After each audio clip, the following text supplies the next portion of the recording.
Hello everybody, welcome to an unboxing and like a Kickstarter notification and a pen review of a very interesting pen. I know I say that all the time. It is actually interesting though because it smells funny. It's an unusual material for pens and it has some interesting artwork on it. So let me tell you a bit about it. But in case you don't already know, I'm Aziza, aka Gourmet Pens, and this pen was sent over to me by Wancher in, I had it a couple weeks now, so I guess like December. So I've been spending some time with it, I've been using it, and I'm going to show you about it. So I'll just tell you what it is, I'll give you a bit of detail, and then we're going to go look at the pen and the packaging and all that. So just so you know, this is the box. Not that the box is the exciting part, and this is the pen.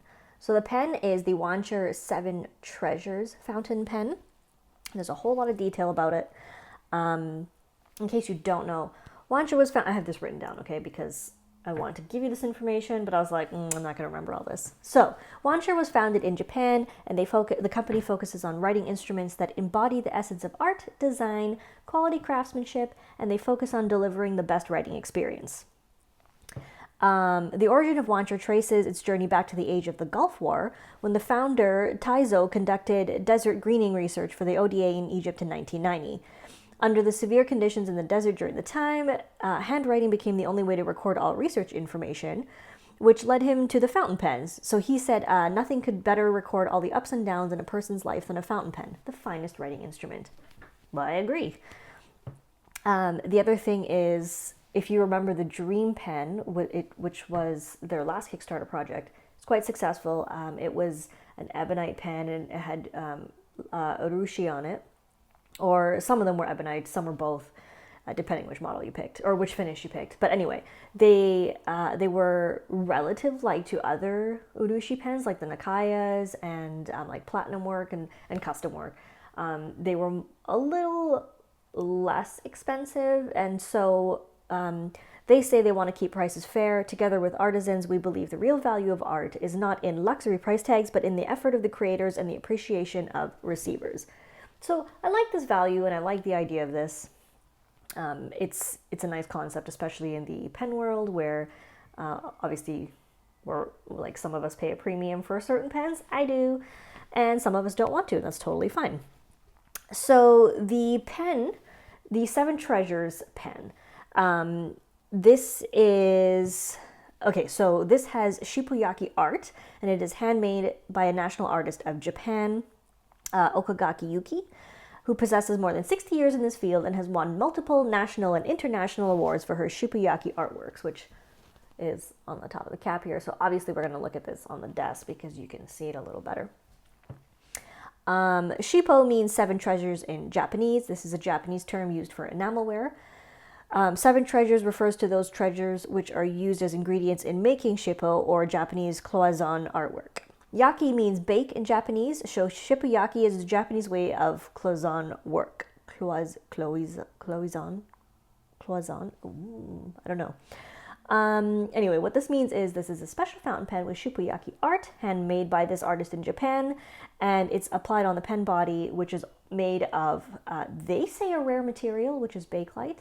Now, I did a whole bunch of research on bakelite. So let me just tell you a bit about the Kickstarter project. So their vision for 2020, the goal of the project is to create a new special fountain pen that does not only embrace the Japanese tradition and art, shippuyaki, but also supports the works of these artists to continue. We wish this project to be helpful to preserve this unusual award-winning Japanese art, and after this, the generation of shippuyaki artisans will be expanded to a younger age. I like that. Okay, so I asked you guys on Instagram if you had any questions about the pen. And most of the questions were about the material itself. So bakelite, according to Wikipedia, is an early form of brittle plastic, typically dark brown, made from formaldehyde and phenol, used chiefly for electrical equipment. The more fun description of bakelite is, I'm going to try to say this, polyoxybenzyl methyl methylene glycolanhydride. I don't think I'm going to try to say that again. I'm sure if I said it a few times I'd get it, but polyoxybenzyl methylene glycolenhydride. Yeah, that's a fun word. Anyways, it was the first plastic made from synthetic components. It is a thermosetting phenol formaldehyde resin formed from a condensation reaction of phenol with formaldehyde. It was developed by the Belgian-American chemist Leo Baekeland in Yonkers, New York in 1907. The creation of a synthetic plastic was revolutionary for its electrical non-conductivity and heat-resistant properties in electrical insulators, radio and telephone casings, and such diverse products as kitchenware, jewelry, pipe stems, children's toys, and firearms. In recent years, the retro appeal of Bakelite products has made them collectible. It was designated a National Historic Chemical Landmark on November 9th, 1993 by the American Chemical Society in recognition of its significance as the world's first synthetic plastic. It has a number of important properties which may kind of answer like why they picked Bakelite. It can be molded very quickly, decreasing production time. Moldings are smooth. It is smooth. They retain their shape and are resistant to heat, scratches, and destructive solvents. It is also resistant to electricity and prized for its low conductivity. It is not flexible. Phenolic resin products may swell slightly under conditions of extreme humidity or perpetual dampness. And here I find this really interesting. When rubbed or burnt, the material has a distinctive, acrid, sickly sweet or fishy odor. The one that I have is definitely in the sickly sweet acrid category, not fishy. It is very smooth to the touch. It has a very interesting texture, which we'll look at in detail. So I don't have anything vintage to compare to, but apparently the Ackerman bottle ink caps are Bakelite, and so if you have one, you can feel it. Thank you, Anna, for letting me know about that. I didn't know that. I have no way of confirming this because I just don't know. But it's very interesting. And yeah, so it's a very interesting feeling. It's hard though. Like it's really hard, and it's weird because it's just a plastic. And I mean, so is like, I don't know, like my Esterbrook Estie is also a plastic, but if you like press on it, like, I don't know, it's just like it's just a weird feeling. It's really hard to describe. But if I didn't know the pen was Bakelite and I couldn't smell it and I couldn't see the difference in the texture, I would probably just be like, oh, it's a plastic pen, like an acrylic pen. I wouldn't think anything of it. So if you're looking for something that's like really unusual to the touch, I would say it's unusual in that it's very smooth and like it warms in the hands. I like it. I think it's interesting. Anyway, so that is some information about the pen. We are going to look at the packaging and look at the pen and do some writing and look at the details of the pen, like actually the art of the pen. And hopefully that will help you decide if you want to back the Kickstarter project or not, or if you want to wait and see what happens. So thank you guys so far. Thank you to Wancher, and let's take a look at the pen in details. Hello everyone. Okay, so let's do the details of the Wancher 7 Treasures fountain pen. Here is the box. Now it looks very cute. It's very like Nakaya-esque, softwood. It's very light. Now that the pleasure of this box ends there because I have really like sliver prone fingers, so I really struggled with this thing. I have trouble opening it without getting slivers and closing it without getting slivers. Inside you get like a felt bed.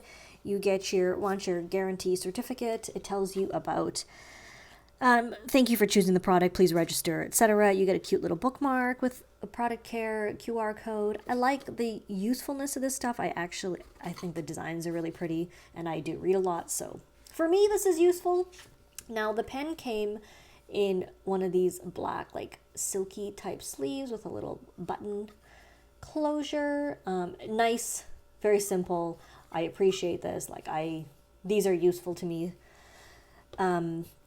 But the struggle of the box is terrifying, and it totally freaks me out, and I'm completely freaked out by getting slivers. So the trick I learned was that you start at the top and close towards the back, and then you should be okay.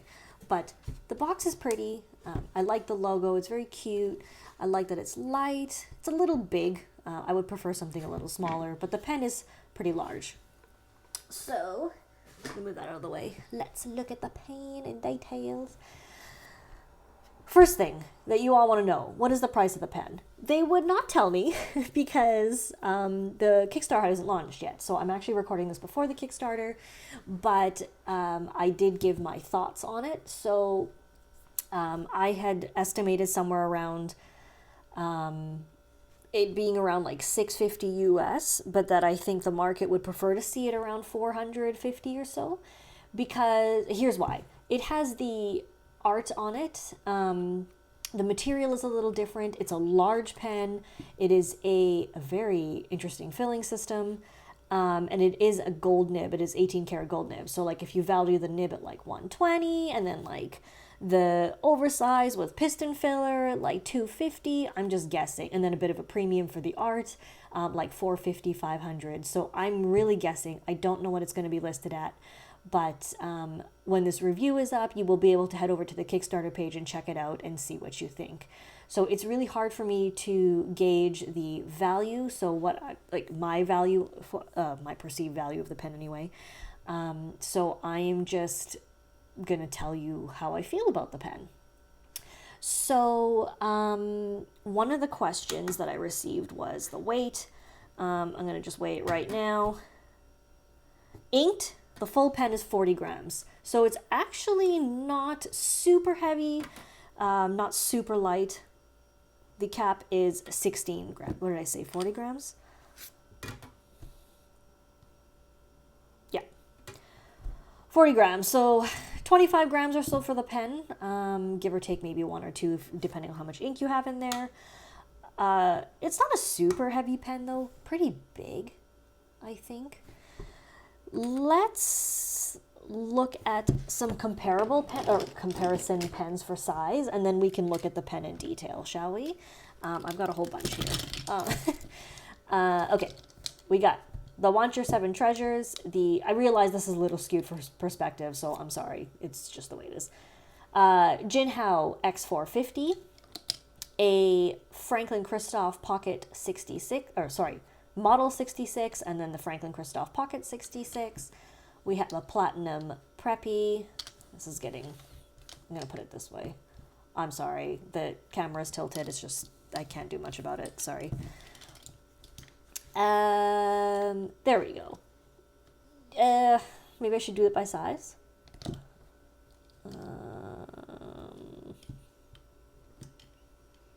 Wow, this is really difficult when you're actually doing it. Jesus, I don't know. There we go. Is that good enough? Close enough? It's a big pen. So I'm going to put measurements in and just like a little screen because I don't want to measure everything on screen. So we can do that. But if I'm going to estimate, it's going to be like 6.5 inches maybe. Because my hand is, I think, 6 inches from like here to here. So, okay, maybe just over 6 inches it's going to be. It's a big pen. So there you go. Uncapped, it's still a big pen. It's quite thick, but totally usable, and it does not post. So that's the way that goes. Okay, so I'm going to move these all out of the way. I'm going to slide them onto my little cloth here, and then slide my cloth away. Very complicated system. Okay, let's do the details, shall we? Because the details of this pen are quite fascinating. So we're going to do the measurements, and we've got the weight, 40 grams, 25 grams for the body, and then like 15 grams or so for the cap. The nib. So let's look at the nib before we do other things. It is an in-house made gold nib. 18 karat gold, single slit, round breather hole, laser engraving. It has an ebonite feed. I don't need to be so close for the feed. Let's look at the tipping because I think the tipping is going to tell us a lot. You can see that it is over polished. It's got baby's bottom, and so I did struggle with it a little. At lower angles, it struggled to write, and it worked best when I was 90 degrees to the page. So I'm going to demonstrate that, but in the meantime, let's talk about the pen. You can see the trim. There is a clip that is attached by a little flange. It's pretty snug. 2 gold colored bands as well as one on the back of the pen with a little black band in the middle. There's a band on the section. The section itself is very comfortable. The shape is quite nice. A little girthy for me, but it's a nice shape. The filling system, it is a piston filler, but it's really odd. So I'm going to show you this. There's a video on how to fill it. So it looks a little funny.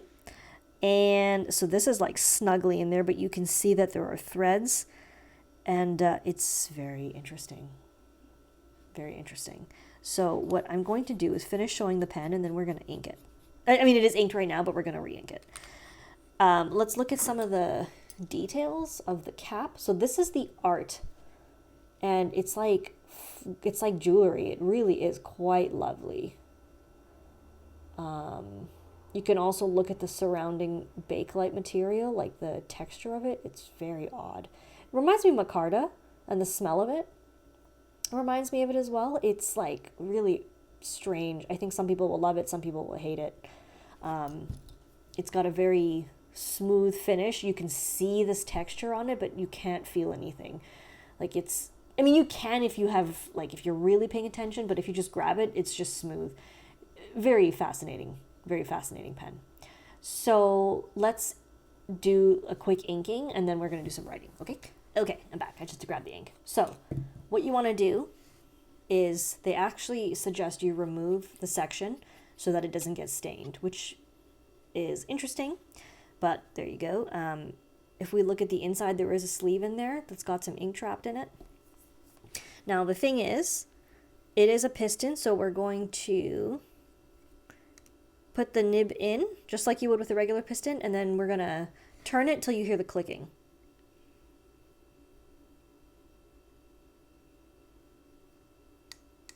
So that's indicator that it's done. I'm going to drop a few drops out because we don't need so much ink in there. All right. Then close our bottle of ink. We're going to clean the section and the nib, and then we're going to put the actual grip back on. That's it. That's how you ink it. Kind of a tedious inking system, but if you are someone who has pens that can get stained, like materials that can stain from ink, or you have like those Pelicans with the white material, this is not going to be something new. We just adapt to the need to keep the material clean. So not a big deal, but if you're looking for something super fast and efficient, that's probably not going to be it. It's a decent ink capacity though, because it is a piston. So, okay. Now, here's the interesting part. We're going to do a bit of writing. Okay, so I have dried out the feed a bit, so it's not going to be super saturated.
So there we go. I knew it was going to happen. I was just waiting for it. It has run dry. And if let's take a look at, you can see that the ink is just not reaching the tip. So it's not lifted off the feed. and it's just not reaching the tip. So if we try getting the ink going again, and then write at a higher angle. I know you can't even see. Let me just turn. I don't know if I'm even writing high enough. My handwriting is horrible because this is a really uncomfortable angle to write at, but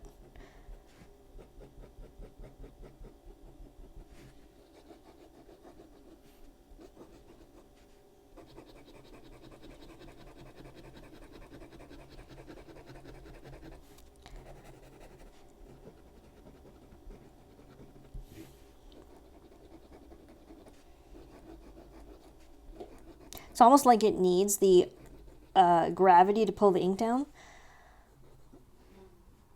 or for the ink to drop to the tip, because at a high angle it works. It's just that it's really uncomfortable to write at a high angle. When it does write, it's really nice. The gold nib is really nice. It is quite springy. I wouldn't really call it a soft yielding writer. Like, it's not super smooth, even though it is over polished. It does have some feedback. But I like the line variation. It's really fun. This is like almost no pressure. That's basically like if you were just writing with a heavy hand, that's the kind of writing experience that you're gonna get. So yeah, it's really interesting. In terms of the comfort, I find it surprisingly well balanced. It's a little too thick for me. Like, I find my grip a little too extended. But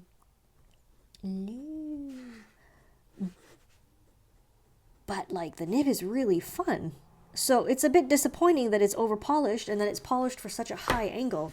But that is some feedback I'm going to give to them, because of course this is going to be Kickstarter. They are all going to be made. So the polishing and the final steps is stuff that they can work on. By the way, here is a shard of wood from the box.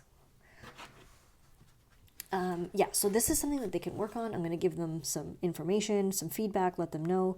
And so at a high angle, there's quite a bit of feedback, but it works really well. And at a low angle, it's smoother, still some feedback, but you do get the issue, like you run into the issue that's going to run dry. So in terms of the writing experience, nice and bouncy.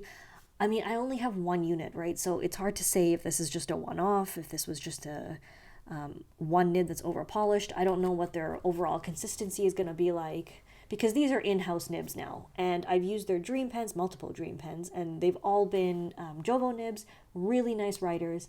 So this is the first time that I'm using their in-house nib, and unfortunately it's over polished at the like low medium angles and really only works at a super high angle. Other than that, the material is very interesting. The color is very fun. It's a little, I don't care for the design of the clip, but like, it's an interesting pen. I love this. This is absolutely beautiful. It's kind of like rodding on your finial, like, so it appeals to me. I think that's really fun. So yeah, very interesting. And unfortunately, again, I can't tell you anything about the price, but I can link you over to the Kickstarter so you could check it out. And hopefully this review has given you some idea of whether it interests you, if you're willing to give it a shot.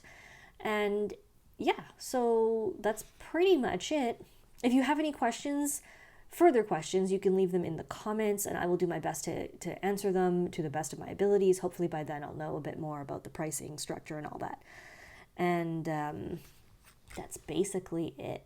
Look how pretty that is. It's like a cat eye. I love it. Okay, so thank you so much to Wancher for sending this for me to check out. I hope the feedback is useful for all of you. If you did find it useful, I would be so grateful if you would like and subscribe. I am Gourmet Pens. You can find me on Facebook, Twitter, Pinterest, Instagram, and Patreon. You can also find me as Toronto Pen Company, Toronto Pen Club, and Virtual Pen Show, because I do too many things on social. I know. All right. Thank you, everyone. We will see you next time. Bye.